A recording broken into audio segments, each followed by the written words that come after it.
Wow, welcome. Thank you very much for coming. You're very attentive and very serious. It's great. My name's Mia, and I'm the curator here at the Drake Hotel, and I'd like to welcome you all and thank you all for coming. It's going to be a wonderful night, and I just wanted to mention that we are extending some happy hour pricing until 9 o'clock tonight, so after the talk, hang out and enjoy and get to know everyone here. So without further ado, I'd like to thank the Power Plant for bringing the International Lecture Series here to the Drake, and of course, welcome Ryan Trecartin, and also Power Plant Director Greg. So enjoy. Thank you. Thank you. Thank you, and also I'd like to extend my welcome. I'll be brief. Firstly, I'd like to acknowledge the work that Mia has done in bringing this event together, and also to acknowledge Jeff Stover and the Drake Hotel, not only for being the host tonight, but also for sponsoring the Ryan Trecartin exhibition, which opens at 8 o'clock on Thursday, and you're all welcome to come to the opening.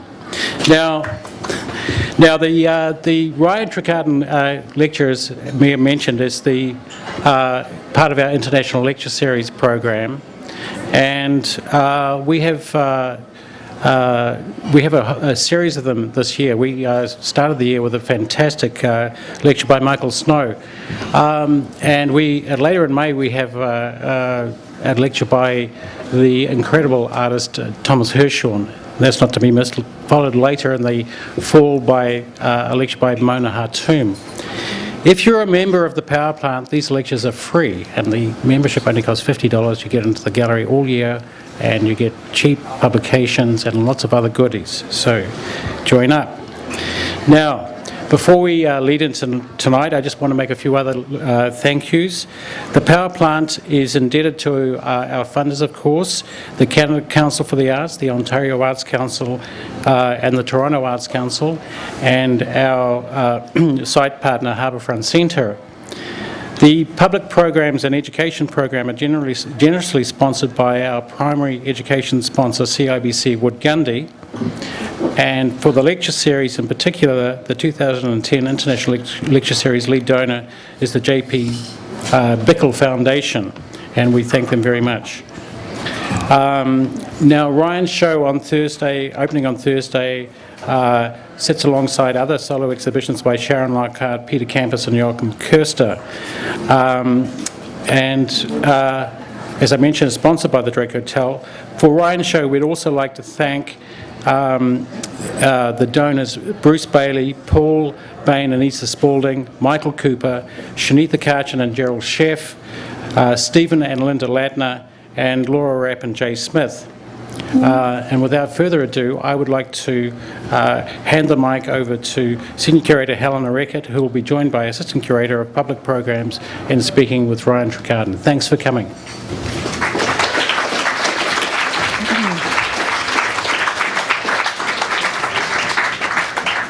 So you probably know who Ryan Trecartin is, otherwise you wouldn't be here, but I will just give you a little bit of background. Ryan was born in 1981 in Webster, Texas, although he actually spent quite a lot of his childhood in Ohio. He attended the Rhode Island School of Design, Art and Design, and he lives right now in Philadelphia, although has also recently lived in Miami and New Orleans. He created his ambitious 40-minute video, A Family Finds Entertainment, in 2004. It starred himself as a boy named Skippy, among other characters, and it caught the attention of curators, critics, and audiences across North America very shortly after Ryan had graduated from college. In 2006, he was included in the Whitney Biennial and also in the exhibition USA Today at the Royal Academy in London. His 2007 feature-length video, IB Area, received rave reviews when it appeared in New York.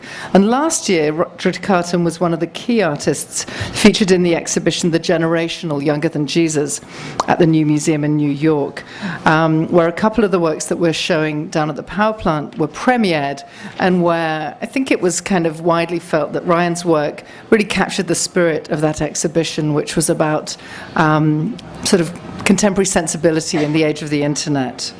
So the exhibition, which opens on Thursday night, is called Any Ever. It includes 2 bodies of work, the 3-part trilogy comp, and the just completed 4-part research weights, which literally Ryan was working on until last night. So we're really thrilled to be presenting this brand new body of work, and we're very excited that we'll be giving you some sneak peeks. You're actually the first public to be seeing some excerpts from research weights. So we're going to actually start with a little clip from the new body of work. After that, John, Ryan and I will have a bit of a conversation. Then we'll look at another couple of clips, also one from the new project and one from Popular Sky. And after that, we'll open it up to you. When it comes to your questions, could you please go to the microphone? I know for some of you that will mean a bit of a trek, but it will mean that everybody hears you, and we're also filming tonight's event, so it will mean everybody hears you on the film. So Ryan Trecartin, welcome.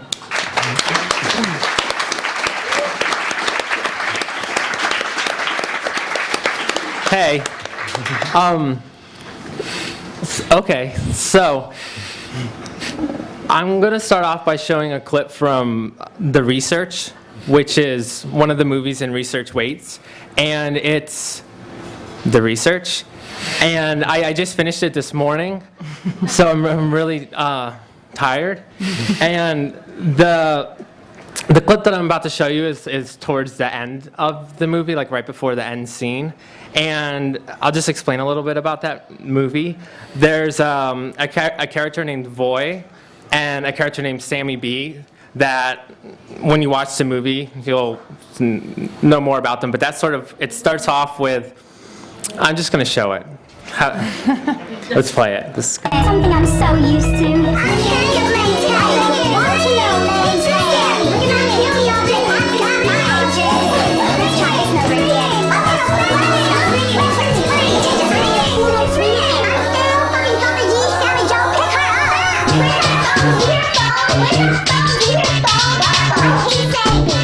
Actually a tranny. I was trying to have her both, and they already know she won't die. Never die. Guess what I'm doing? People don't die. Haven't you ever watched Sammy B? Sammy B, focus on me. She doesn't die, you freak. What the fuck is that? She's so dumb. No, I'm not. I think that they tried to kill me too. No, I'm not. You're a space baby. You should have to work hard. Hello, I'll write your life off my future income tax. I'll never pay. I love a good merger. Yeah, look at Sammy B. I said fucking die, Sammy B. Why do people watch Sam? I would never maintain her. Don't maintain Sam. You shouldn't maintain. Switch. I want to open a freaking door. Switch. Yeah, Sammy never changed. That's what I say to her. Sammy B doesn't actually dial the phone. My one-line dilemma. If you're watching, pick the fuck up the phone. You answer. I did the same close-up at the locker room. I want to get rid of these balls.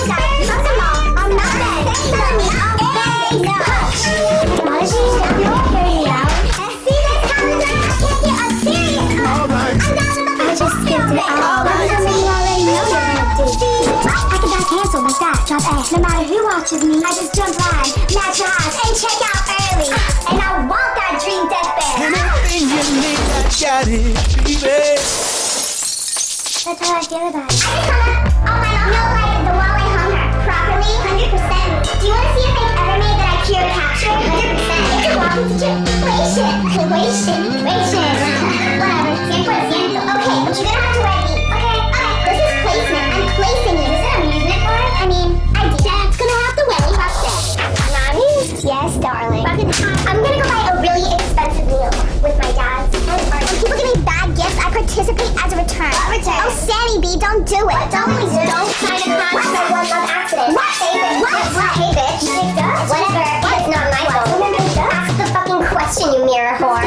Question? Sammy B never. I believe Sammy B. Not you. If Sammy B never died, and hold up house in a fake ever go up into a sheep huff and don't respect property. No, yes to that, but one thing that I want to say is die.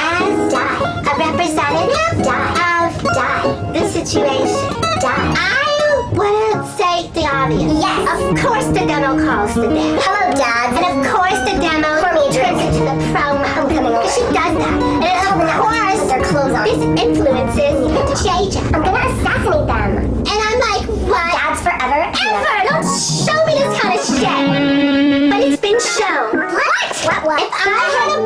boyfriend. He looked like this. You don't have a boyfriend. Your boyfriend. No coincidence. Lou or Lou. Sammy, don't sign a contract. A girl like this stops because of the contract. I'm only really into departures. And I know I have something to do behind you. You need to say it louder. Sammy B, don't do it. Can you say it one more time? Sammy B, don't do it. Tell Sammy to go put on her comfort pants. Put on your comfort pants. And say things in nice voice because. If you're not careful, really I'll slap you. And say things in nice voice because. I said zip me up. She's redundant. This is my sculpture, you freak. Don't make me mix you up. A past tense message. So you guys should get this. From knives at the wall. That works for me. Open says for me. Trueness. Your research is done. Remember that contract? Something round. Wait. Yes. You're not my design. Could you zipper me up? Mom, I know you've been watching. I just placed your face in sad face. And how did you see what boy did to you? She placed you in sad face. I don't know what that means, but it's there. How is okay? Can you please zipper me up? Well, it really doesn't matter anymore, you know? Really? No. Change position. And now I want you to cry.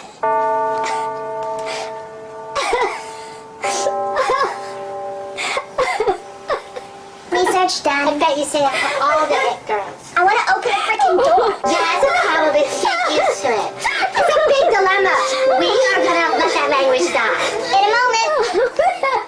Okay, now I want you guys to just fade out. Okay? Fade out. You're it, Sammy Pat. Me and Sammy B. Acupuncture. All right.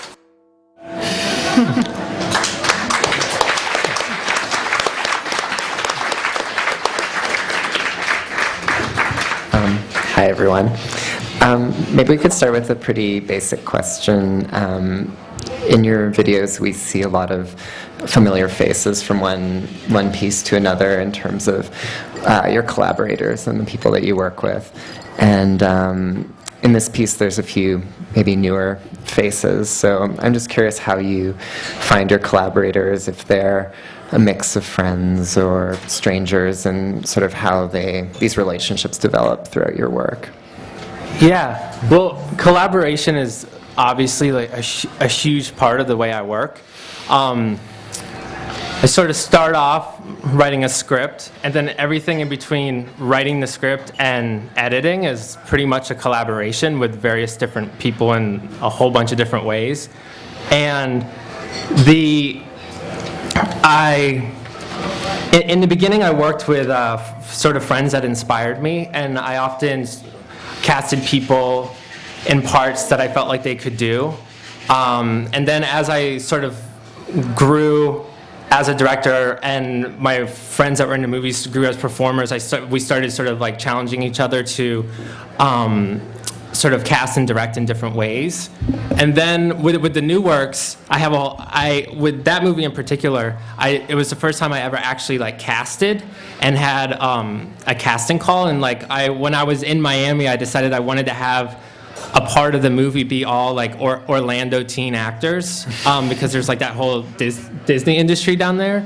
And there's all these kids down there that, you know, they're about to turn 16 and stuff, and they didn't make it, and in the Disney thing, and so they're willing to like be in weirder stuff now, and their parents are really all for it, and it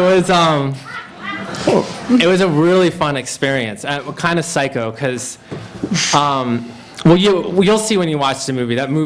It gets pretty retarded. It's like, but what was I gonna say?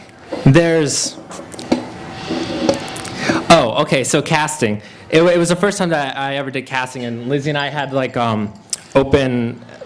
we had this girl organize open calls, and these people came in and we had them say lines and everything, and it was so fun. And the movie kept getting bigger and bigger because every kid that came in I wanted to use, and we found a band. There's like these one kids that have a band, and they're in the movie, and Yeah, so I'm into casting now, and so I'm gonna continue to use friends and fellow artists, and then I'm sort of starting to expand into casting people I don't know who aren't performers, and then also casting people who consider themselves to be actors or performers.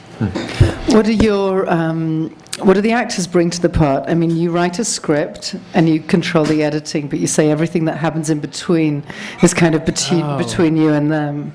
Well, it's weird. It was a lot less collaborative with the actors because they wanted to be told what to do from every little movement. But then slowly they started to get it, and it was okay if they messed up and if they decided that they wanted to break something before I told them to, or and so they sort of and you can kind of see it in the movie because I shoot the movies fairly linearly to the way that the strings of plots go. Maybe not so much in the new works, but in the teen movie in particular, you can see the actors kind of loosen up and start to act more like my collaborator, friend, artist act. And so yeah, they brought kind of a different tone. What about in your other films? What do people bring? It all depends on the person. I mean, the person that I collaborate the most with is Lizzie, and she's right there, if you can see her. And so, I mean, with her, it's straight up, depending on where we're collaborating, it's a 100% collaboration, equal parts. With the new movies, we collaborated equal parts on the sets. She was the set designer, and we collaborated on the wardrobes and the makeup. But when it comes to individual performers, it all depends on the performer. Veronica, who's in all the movies, she went from, in the beginning where I was kind of having her act as an extreme version of herself, and so there was a lot of collaboration there, to now with the new movies, she plays North American Korea, and she plays Why Ready in Ready.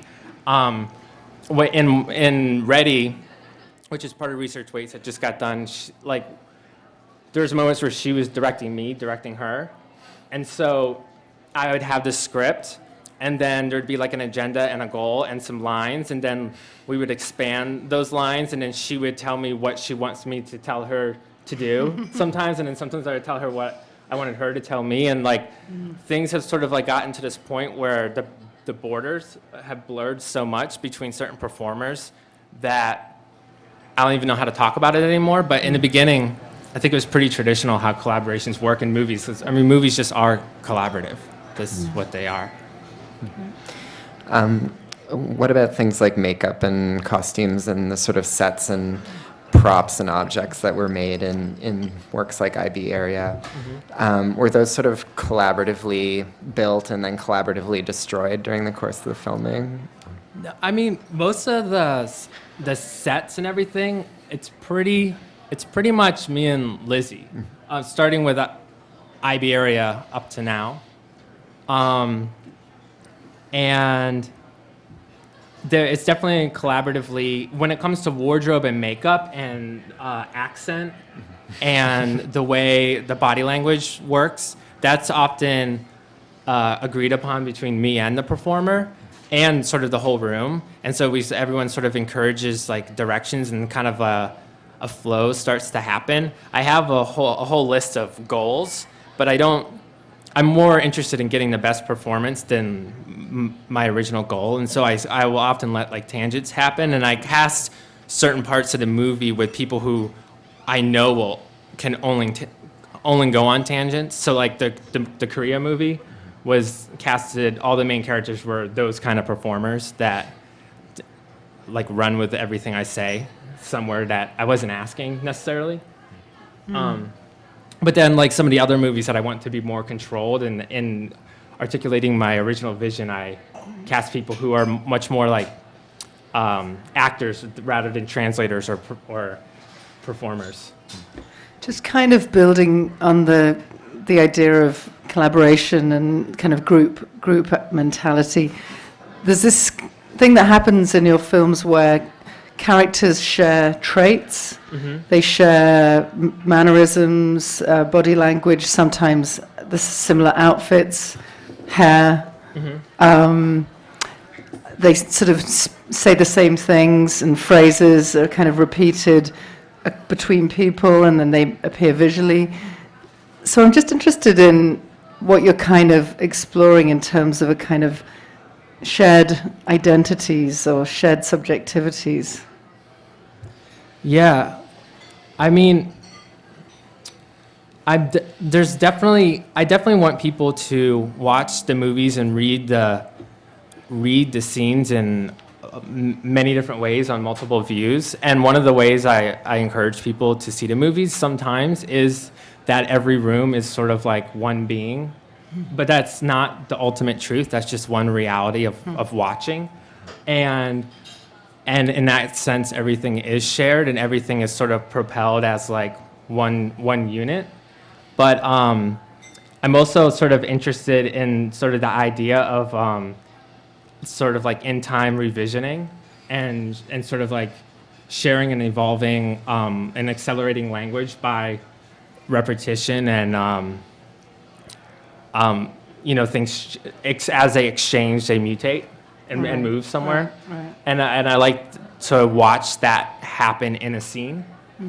And because, the same thing can be said twice right in a row and mean two different things and have all these different extensions on it depending on how the body language and the props are used around it.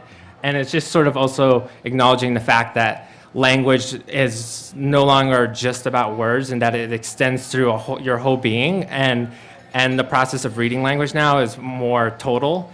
And you have to look at the way someone flips their hair when they say the word and the accent they decide to use and composite into the facial expression they're using at the time and the what part of the room they decide to go stand in front of. And it's just, I'm trying to encourage that idea of reading. Just can I ask just a little follow-up question, but how do you see this whole idea of shared content? Do you sample much, and are you happy for people to sample your work?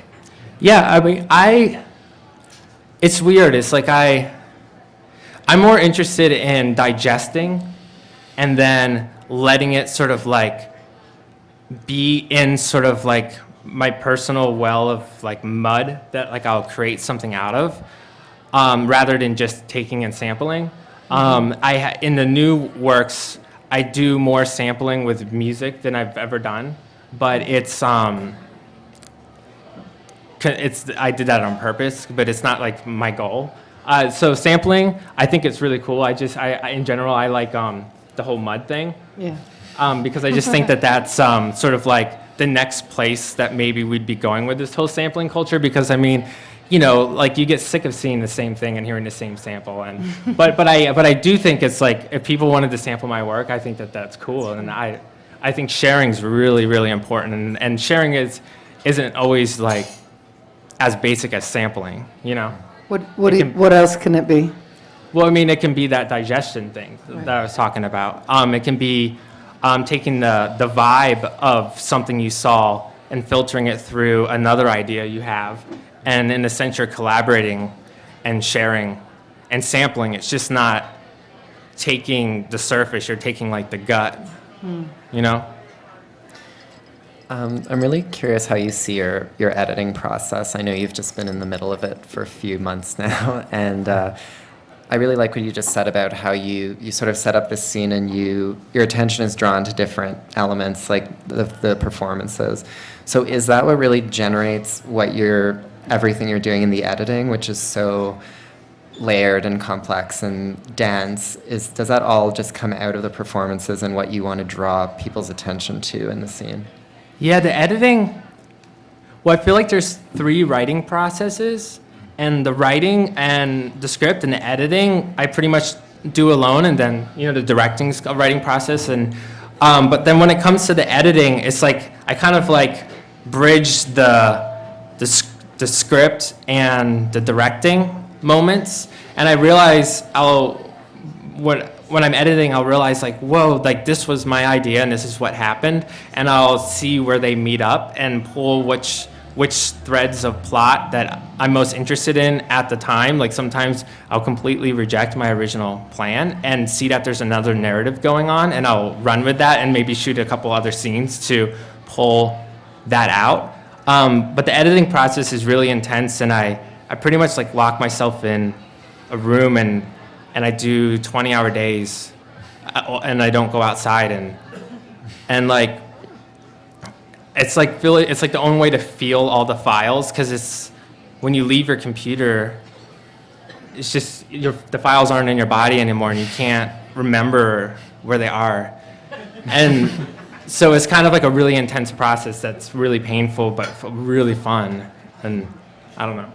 I just finished it. It seems that your work really captures what it's like to live today, where, in a way, we're all instantly available to one another through, be it IMS or, our Facebook updates or our texts or whatever, but in another way, we're even more locked into ourselves than perhaps ever before, because so much of it happens in these sort of virtual spaces. I'm not even really sure what my question is, but certainly your work evokes that really, really powerfully. And perhaps, can you just talk about how you think, I mean, I know you grew up in the age of the internet, so it's not like you really knew what it was like before, but how do you think that has changed the way we read, we see, we absorb information, we relate to other people?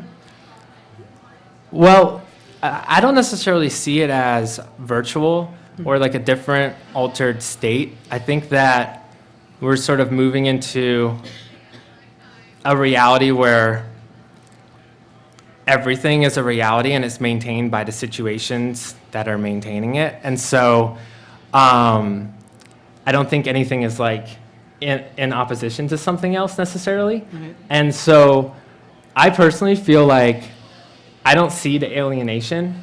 I think that we're actually becoming more human, and that we are potentially becoming actually more compassionate because we're able to embarrass ourselves more easily and share more easily and allow sort of this sort of violent kind of violent act of people being able to just curate yourself, you know? Right. And I like exploring how disturbing that can be, because underneath it, I think it's actually really positive. I just think that the transition's really like scary and creepy, and it's really fun to like to have fun with it. Transition from what to what? Just from a reality where we have sort of like where everyone sort of decides that there's like this main reality and that other things are an altered state, and that your person is your person, and that you own yourself, and to a reality where your existence depends on the maintenance of a lot of different things, and that you're not just yourself. You don't just own everything, you know? How does that tie in with like capitalism? And there's so much in your work about branding, logos, market research, and so on. I think that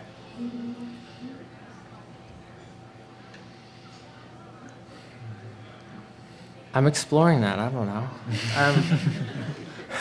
I'm having a hard time talking tonight. You're doing great. It's just you have these kind of wonderful moments in the works, not the new works because we haven't seen them yet, but probably you do, where these kind of ecstatic kind of group, dances and so on are then overlaid by these corporate logos, and it's like, whoa. Well, I sometimes, I have an answer for this. Lizzie? Okay, you want to come up? No. But we'll say for like Korea, and also I feel like popular Thailand, there's like this whole sort of play, or there's, I think that, or one of the ways I think we can sort of talk about it is just like the idea of maintenance that you talk about a lot, and maintaining your identity, like on the line. Say, for instance, like if we were working for some company or something where you're a blogger and you blog a lot, and you like have to maintain that sort of self, and there's like this sort of like. I mean,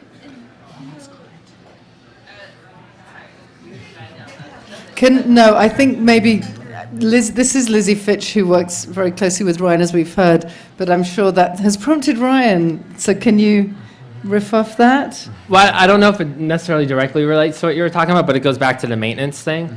And I think that I do like to explore the sort of like territory and how everything's sort of like blending together, and how like brands aren't necessarily like something you need to rebel against. There's something you can kind of ignore and just like let like run through you if you want. And so like all the different characters kind of, I mean, they're movies, so all the different characters treat these ideas differently. And so just because like a character is running around with a bunch of brands on their head doesn't mean that that's like what I think people should be doing, or that the art is saying that. But I'm sort of like exploring different ideas of maintenance and how people like assert existence and territory, and sort of like try to control how other people see them and how other people respond and contribute to them. There seems to be something too about this sort of abstractness of a lot of corporate culture or finance today, like the idea that money doesn't physically exist. It's just this intangible thing that's always circulating, or that, you know, we don't fully understand the situation of, you know, the global financial world. It's sort of something beyond us. And do you see that reflected, especially in the newer work, which deals really specifically with the business world? How do those sort of, the abstractness of business and corporate life, how do those play out in your work? Yeah, I was thinking about that a lot, and I was sort of playing up, well, especially in the Korean movie, I was playing up like the absurdities of that, and just how, as we start to move towards technologies that allow us to sort of create at the speed of creative thought, which obviously we can't do yet, but I just feel like once we can manifest our thoughts, how does that affect like our value system, and how does that affect our like what we consider to be superficial, when everything is truly coming from within you and being articulated like in the moment, and how does that affect how things are exchanged, and like where is money needed in that sort of situation when any reality can be seen as a truth, you know, and exchanged, and like where there's capital and agency, and like anywhere that you want it to be inserted, or Where's the role of like material human bodies in that, though? Because I feel like in your work there's always these conflicts or sort of butting together of human bodies and then these digital elements, and so where is the body when you can sort of in thought make your own reality? Well, I'm definitely exploring the idea of a sort of like a post-genital world where like your sex organ would be more of would be like your personality, and like your self is located in like a ton of different places, and the center of those places isn't necessarily the human body anymore. It could be for somebody, but maybe not for everyone. But I'm also dealing with the fact that we're not there, and so I like placing the time of these ideas in a here that's like a future now. So it's not the future, it's not like sci-fi.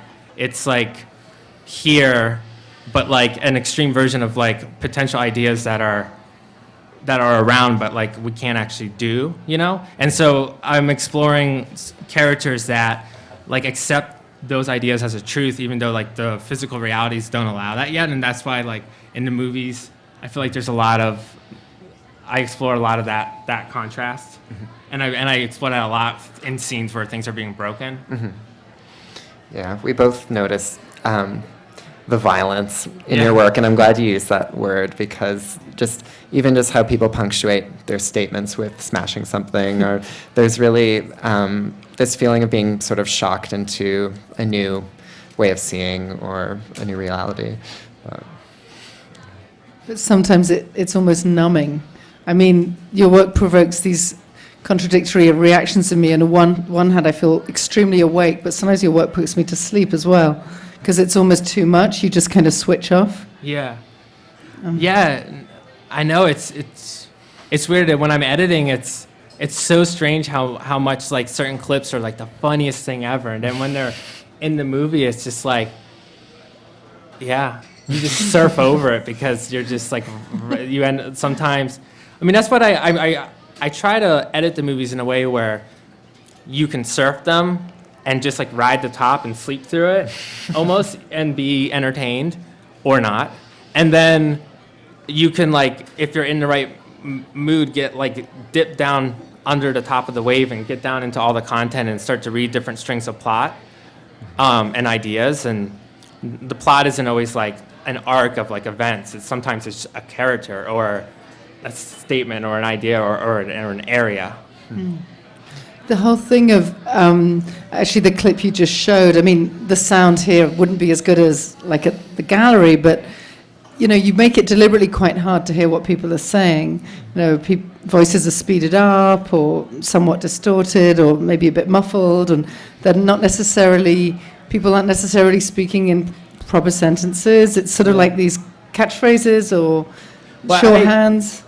What I think is interesting about that is that, like, we are sort of evolving how we pick up on words and pitch and everything, and like A Family Finds Entertainment and IB Area used to seem extreme like that, and now they don't. Like, people, I feel like a lot of people like will watch those movies and actually think they're slow now, and it's we like adjust to all of this, and I like pushing sort of where we're at the moment. And like 2 years from now, I think these movies, you will be able to hear what they're saying.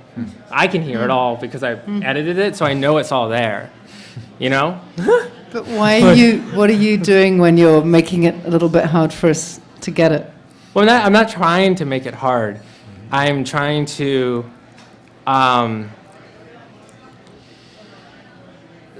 push it to a place where you have to adjust to a new, not a new, but like adjust to the reality of the piece, you know? I think it's just an adjustment. I think if you watch, I don't know who watches the movies from beginning to end, like more than once, but if you do, you adjust to them and you actually do hear what's being said, I think. Like a song, you know how like you don't hear what they're saying and then you hear it and you're like, oh, I wish they were saying what I thought they were saying. And it's kind of like that happens in the movies. So what role does the space that you're taking in the work play in like riding the wave, as you put it? Like, I agree that like watching them repeatedly, you sort of navigate the density better each time, and it's sort of you become more of like a citizen of that world each time. But what about sort of somebody watching it online versus in a gallery? And maybe you could talk a bit about how you're creating more of like an installation or a container, as you put it, in which people watch the movies as opposed to just a black box. Yeah, well, I think that it's really important for the movies to be experienced in different viewing spaces because it brings out different aspects of the content. So when someone watches it online, you actually pick up on sort of different aspects of what's being shown. And when you watch it in a movie theater from beginning to end, you start to think of it as a movie. And so you read scenes as scenes, whereas like online, you don't necessarily think of them as scenes. And then when you see it in a museum, which is kind of like an in-between space, because you walk in at any moment, so which is similar to the experience of being able to shuffle around it when you see it on the internet. But then it's also somewhat like the theater experience, where like you're in a space that's provided for you. But I see, when I'm showing them in galleries or museums, I try to create sort of like a container, or which I see as a frame, to kind of like encourage sort of a vibration between the viewer and the movie. Because the thing about the movies is I construct them in a way where they're not really there if the viewer isn't there participating. The arc, like when you think of like a TV show, it's like the plot happens without the viewer. In these movies, the viewer needs to take their own subjective crap to it, and then that's when the plot happens, because it's like it's going back and forth, and there's a vibration happening, and then you sort of curate your own narrative structure. You know? Does that make sense? Yes. Yeah? Is it meant to? Huh? Was it meant to make sense? Yeah. Did you want to make a follow-up question to that? Oh, well, something that I just thought of now was when you're filming, are you ever thinking of the camera as taking the place of the viewer, or who's the eye of the camera, I guess, or is it always shifting? Well, it's always shifting. I try to make all the characters talk in like first, second, and third person all at the same time. Like, so they're narrating themselves, they're documenting themselves, they're talking to themselves, they're also like talking to everyone else in the room. And I want the camera to kind of be doing that too. And so for the viewer. And so I kind of feel like the camera is the character who's saying the line, and it is the viewer too. And it also is sort of like the hand of editing, of constructing and sort of forcing you to kind of like encourage directions. Yeah. So it's also an editor, Yeah, you know? definitely. I think we're getting very tantalized to see maybe a bit more of your work. So maybe we can see another couple of clips before we open up for a Q&A. I'll just show 2 clips back to back. It'll be like 7 minutes long.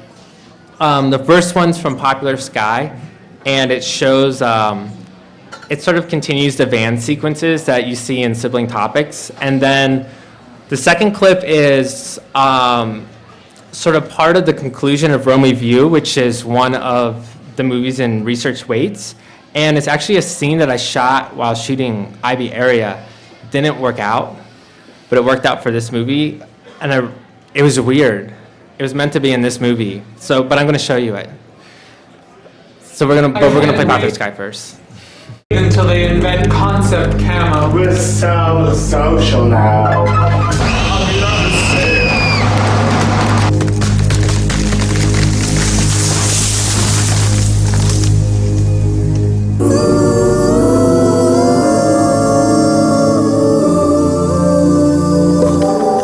I've changed a lot since leaving the company. I've changed so much since leaving the company.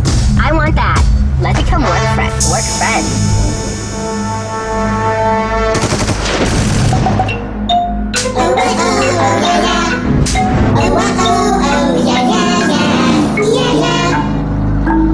I've been a CEO since birth. I'm looking for a group dynamic and possibly pretty.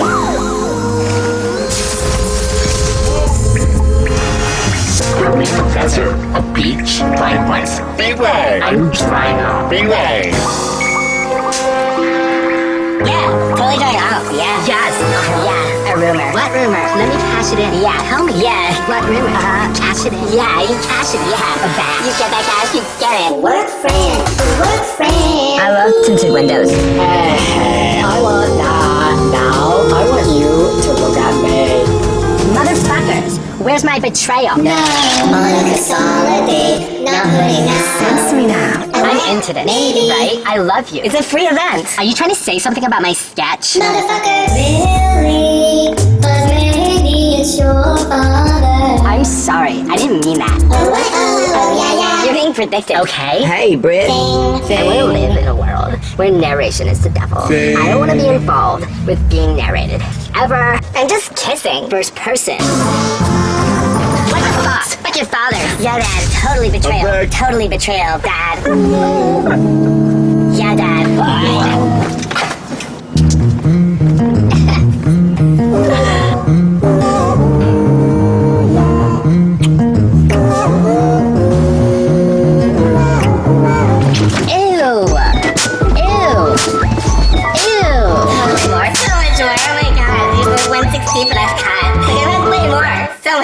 Add some gift. Is they Katie? Cause I think they is so Katie. Ready, set, Katie. Holy water. This is just so important, and I understand.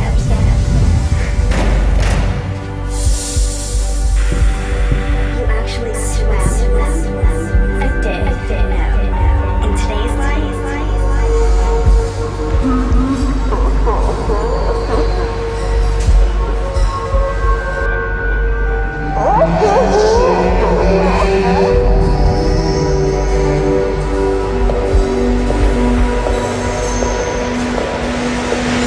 Sounds like shit.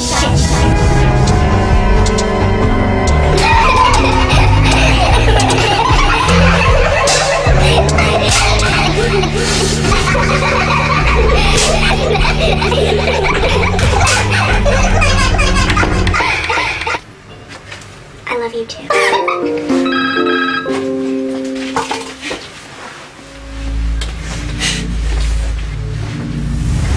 Something I need to know about. To be honest, I didn't know they still existed. They do, they hide. I would just need them. I would run. I would just run.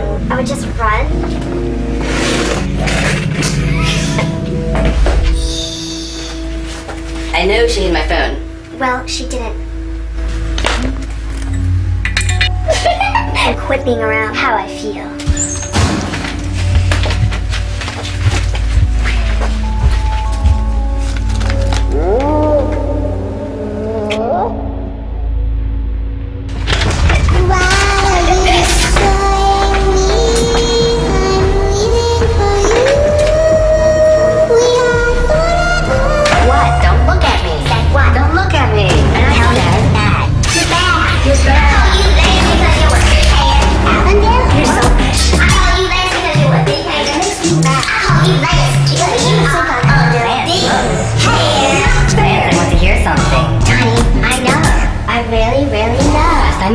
This time cut it short. They don't know you, John. They're not gonna say anything about you. Don't touch me ever again. Something that I already know I don't know. Do you see me packing hair? Cut my hair. Cut my hair. Lance, can you hear them? Lance, can you hear them? Lance, can you hear them? Are they talking about me? I'm not dead serious. Play me. My confession for year 2006 is don't touch me ever again. Oh, I'm sorry. I can tell they like me. I can tell they're saying things. Stop. I'm Katie. I want you to cut my hair. I'm going to cut your hair, John, because it ends well. They're so cute, John. It's mad. Touch me, touch me, touch me for me. Lance, did they talk about me yet? Cut my hair shorter. I like that kind of person. But it already started short. I don't care. I want it shorter. I want it to basically be nothing. A bug. You could totally what? Oh no. I told you I could totally kill them.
So I think we'll go into questions now. There's a microphone there. If you don't mind making your way, it'll make it a lot easier for everybody to hear you.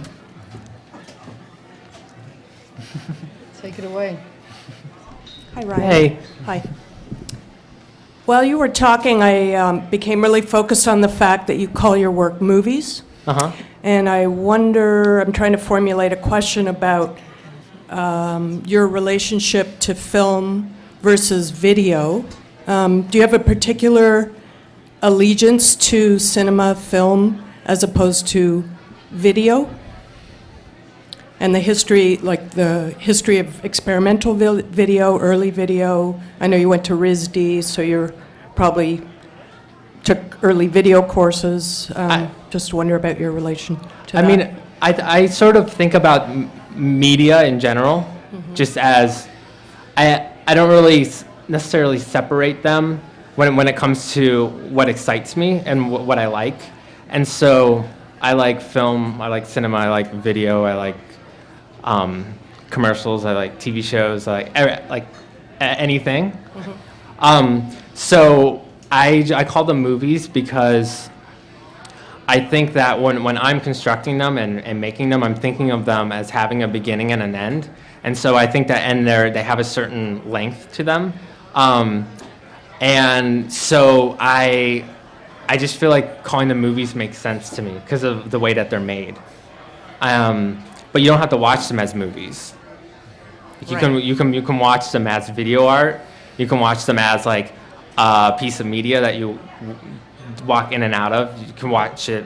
You know what I mean? So.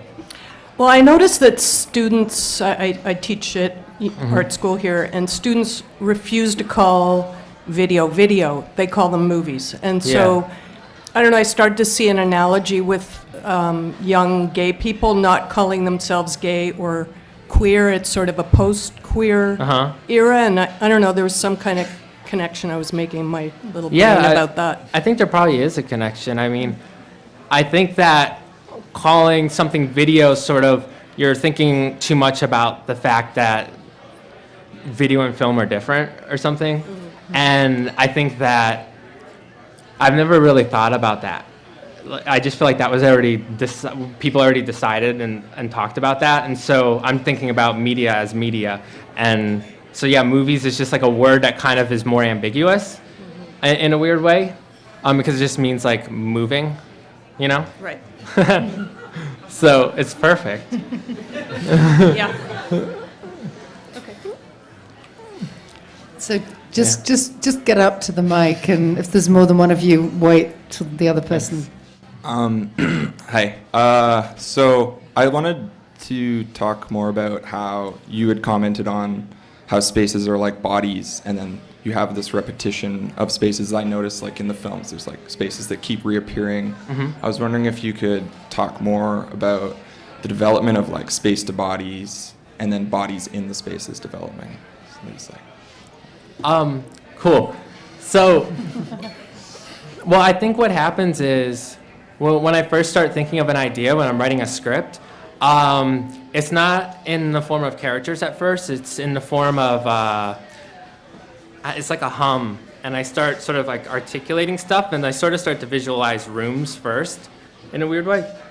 So, I start to visualize rooms, and different ideas are sort of like rotates different sides of the room, and then I start to picture collaborators of mine in the room, and and weirdly there's like no visuals. It's I know my movies are highly stylized and everything, but when I'm writing and stuff, there's no style in my head. It's like all energy and like words, and then through the collaborative process, the language extends into visual form. And so I talked to Lizzie about the idea I'm having, and I'll talk to her about the script, and we'll talk about what store relates to that script, or what will like just like start to articulate aspects of this sort of hum for that particular scene. And so it kind of starts off already as a hum, and then it gets separated. And so then I think it's really easy to see the hum again when you watch it, you know? So, that answer your question? Hold on. Who's next?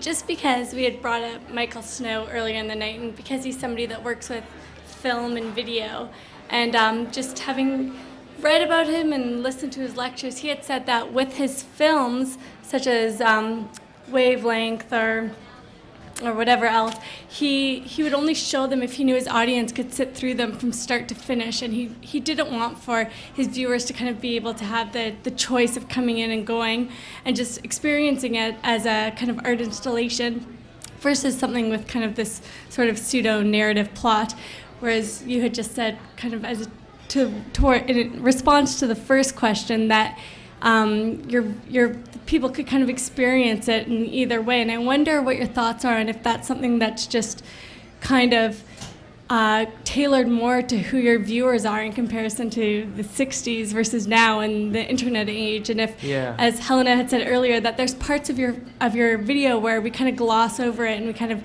zone out for a second, if maybe that's because we have too much going on, or we're seeing too much at one time, and so we don't have that luxury of having the patience to kind of sit through an entire feature. Yeah. Well, I mean, I personally think that it's most rewarding, I would hope, to watch it from beginning to end. Right. And I would encourage people to attempt to do that.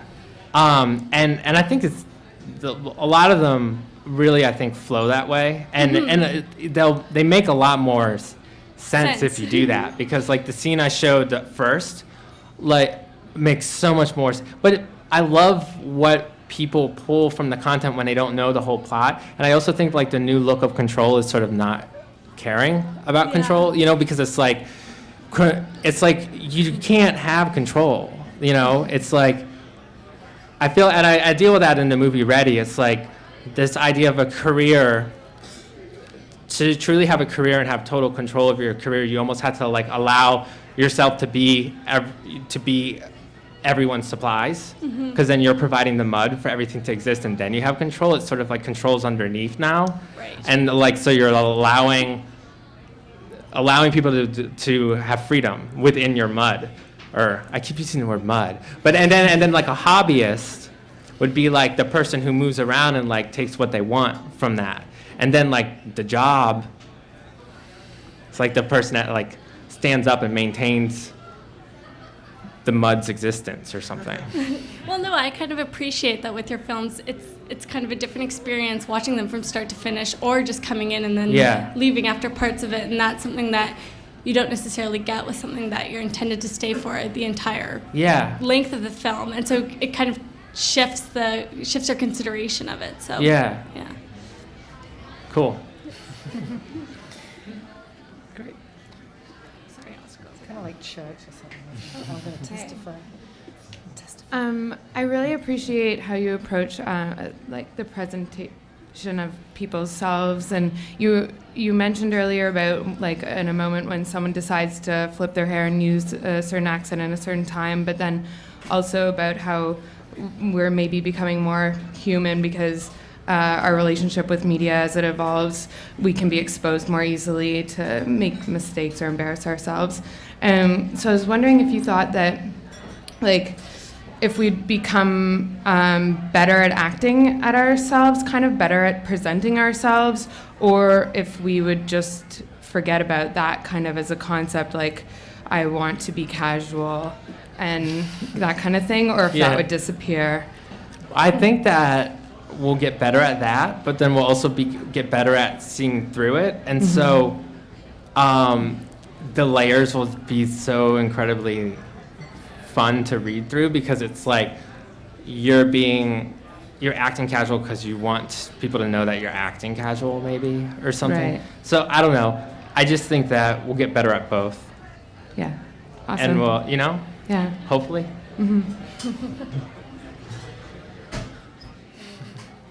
Speaking about getting better at things, you speak about the whole non-aesthetic, non-visual base, and this kind of ambiguity with narrative, going back to the movies versus video or video art.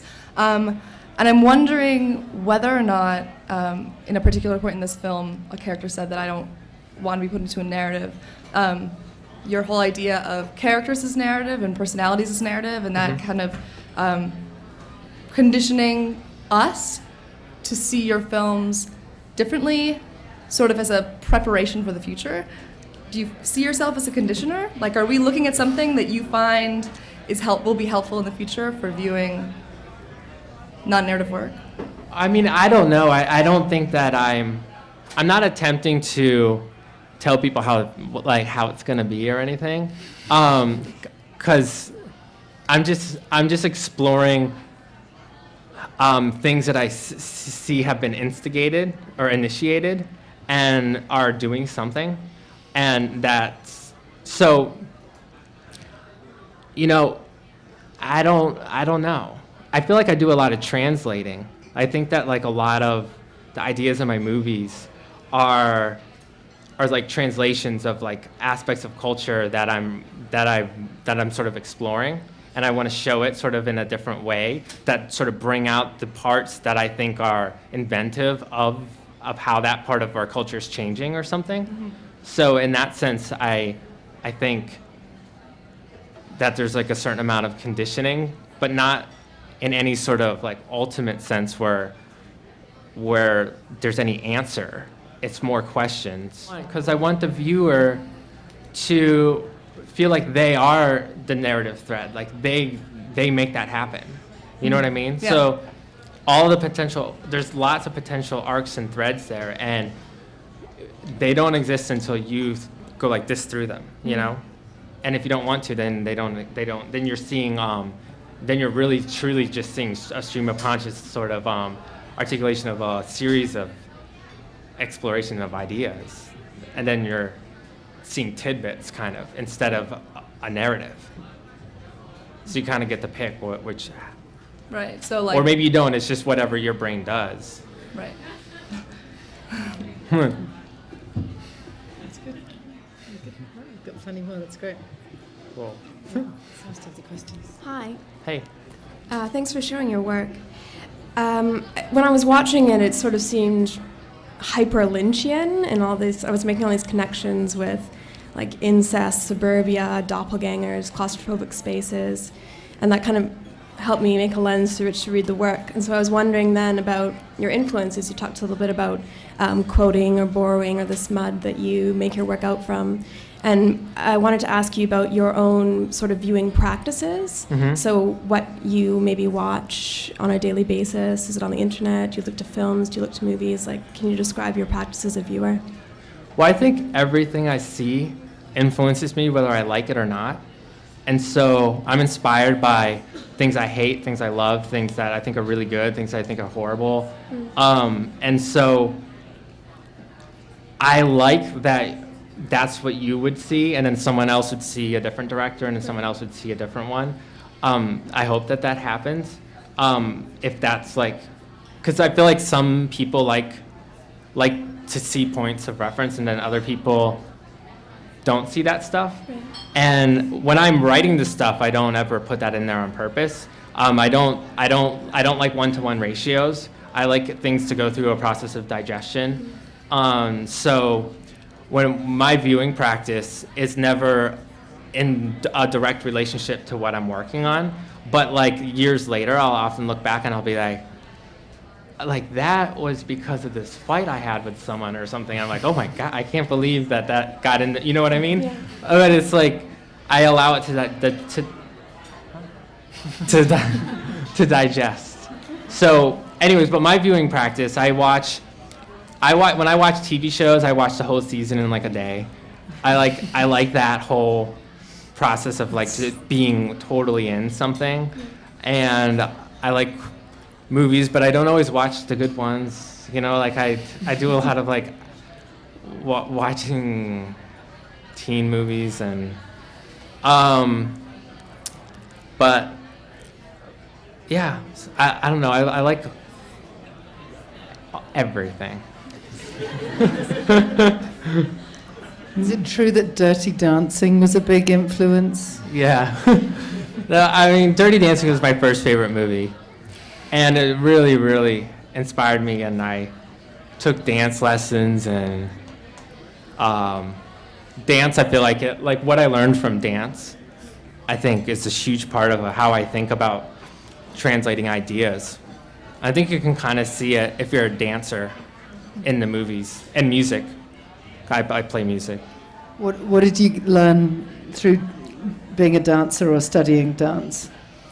Well, I mean, with dancing, there's a language, or there's a choreographer who will choreograph something, and you learn a language that's all in your body.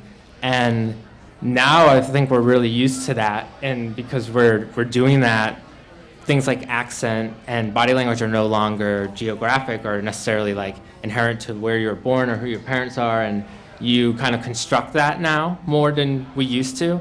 And so that's making us more familiar with the language of dance, because dance is a construction of moves that you put together. And I don't know, it's just like learning body language is I think a very eerie thing.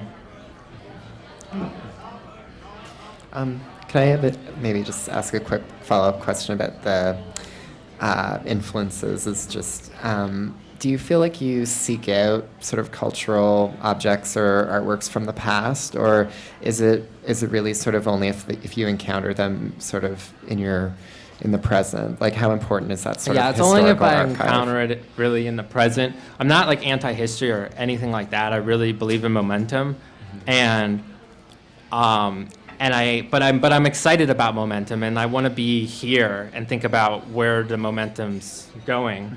And so, but I think it's really important that there is art that talks about art, and what art has done. But I do a lot of like taking like ideas that are in mainstream culture at the time that may have elements of the past and of the future and of here. And then like I'll try to like put them into a personality trait or something. I try to like do substitution techniques, to kind of like offset how you see the information. So there's a lot in your films that I think is meant to, intentionally kind of be provocational and, off-putting. And you said that you get inspiration from the things that you don't like. Could you talk about how the things that you don't like or really don't like kind of come out in your work, or things you don't understand but feel like you need to take on? Well, I mean, it was weird because it's like once it goes through the process of making it and putting it in the movie, I end up liking it. But it's... So the question is kind of like, what don't I like? And how does it get into your work? And how does it get into my work? I don't know. It's hard to say because it's not specific, and it's never isolated. So something I really like will be mixed with something I don't like, and they'll be being said at the same time. But as far as confrontation, it's funny. When I'm making the movies, I don't really see them as confrontational, and I really think it's the kind of thing where if you like let down a certain guard, they stop being confrontational and they're more like a ride, and sort of like if you allow yourself to, it's like how it's sometimes fun to see someone cuss because it's almost like you cussed and it like itches something. I feel like the movies, if you sort of let down a certain guard, are no longer confrontational, and you get to do those things, kind of, maybe. Because it seems like you still put in kind of like, good characters and bad characters, and you're supposed to kind of identify, and you play with that kind of conventional well, I hope part that of stories. Yeah, I mean, I kind of feel like none of the characters though are good or bad, really. I mean, I think they all pretty much will say something completely psycho and then something really compassionate, or the opposite. I don't know. My question kind of follows because I was curious about the people in your movies and the characters. And sometimes the personality seems so specific, and at the same time they're so diffuse. And I wonder, and you use your friends a lot and work with your friends, and I wonder if when you go through the world and you have your friends and you meet people, what you take in about people's personalities, or like what personality is to you, because it just seems like a very interesting characterization of humans. Yeah, I mean, I really think that the thing I'm inspired by most is hearing conversations and the way people describe other things. So like even like when it comes to like movies and like pieces of culture, I'm usually most inspired by hearing somebody describe that aspect of our culture more than I am at describing it myself or like witnessing it. It's like I've been inspired by news stories I never even saw. It's just because someone told me about it, and that's really exciting to me, that translation. And so and within that translation, there's all these nuances that sort of someone developed over time that sort of we consider personality traits. And I think that we're sort of it's starting to get more and more confusing as to what a personality is and what a personality trait is, because they're kind of like, are they attached to things like accent and body language? And if we can sort of start to compose those, and since we're becoming better actors and performers, I think about that, a lot. And so my biggest inspiration, I think, is personality and watching people nuance. Right. Okay, thanks. Can I just ask, because it seems like you've lived in a few different places. You were born in Texas, you lived in Ohio, and obviously school in Providence. Do you think that's kind of encouraged your awareness of accent and gesture as sort of regional differences? Yeah.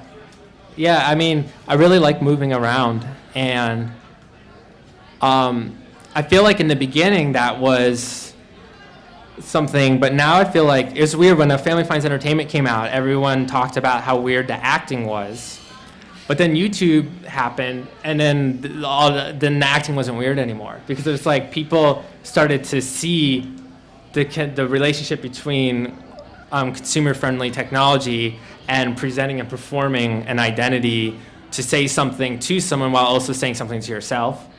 You know, and so now we understand that concept. And so I also think in that space of understanding that concept, we have much more access to seeing like a huge variety of personality possibilities. And so now I don't think it's necessarily, you don't have to really move around to sort of develop a palette, you know? Hi. Hey. This is, I don't know entirely this question, but it's like everyone's asking about violence and about consumer capitalism, all of this stuff that's sort of from a Family Finds Entertainment. You had sort of simple sets like that seem to be in people's living rooms or whatever. Now you have these kind of crazy elaborate sets that are clearly purchased and bought and installed. And I think I was watching, I don't know what the title is, but like K-Korea or Global Korea or whatever. Yeah. So in that one, my boyfriend and I were sitting there. We were kind of placing bets, like how many Blackberries you smashed. Because it seemed like almost, and maybe now after I've heard you talk a little bit about it, I'm questioning whether you did have this personal challenge. But there were parts where kind of like, does he sit there and wonder like, okay, in my next project, I'm gonna smash 300 Blackberries or whatever. You know, or like just the IKEA furniture and all this, you know, really recognizable, really easily consumable stuff. And it's like, because there's so many teenagers and like preteens in your work now. And also I think a lot about how preteens always have Blackberries now. Like they'll never own a normal like flip thing anymore. Yeah. So, and your work seems to already have been on that for a long time now, right? So I'm not sure if this question's about like funding or what, or like, we had a brief argument about, like, you know, when Matthew Barney used the Goodyear blimp and he actually got money from them to do that? It's like, is there a world, now that all this stuff is converging, that you're exploring where, like, BlackBerry or whoever would go and be like, okay, Ryan Trecartin, yeah, we'll give him, like, thousands of dollars to smash like as many of our products as possible, or like. I mean, no is that at all one part of your has given me process? money to do any of that stuff.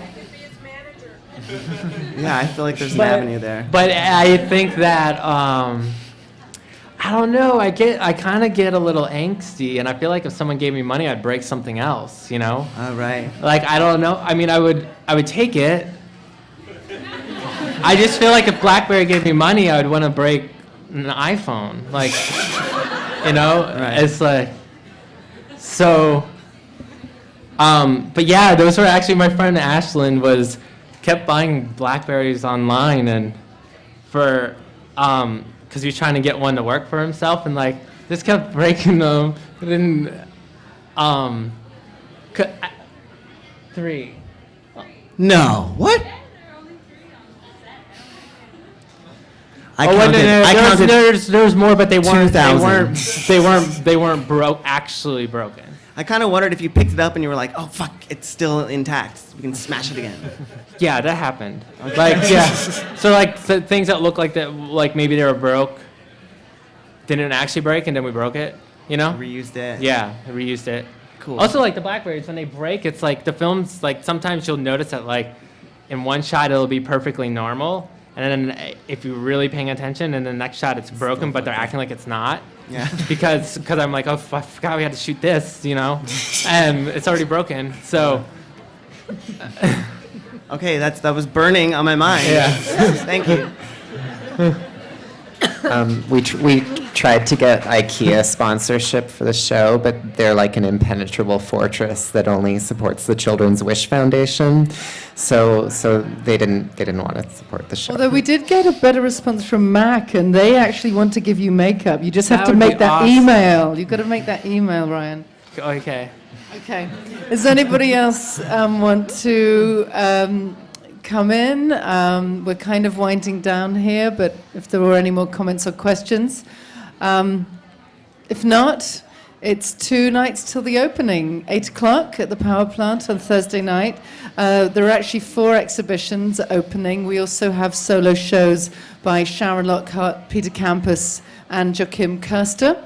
And all artists are working with moving image, so it's under the kind of banner of screen space.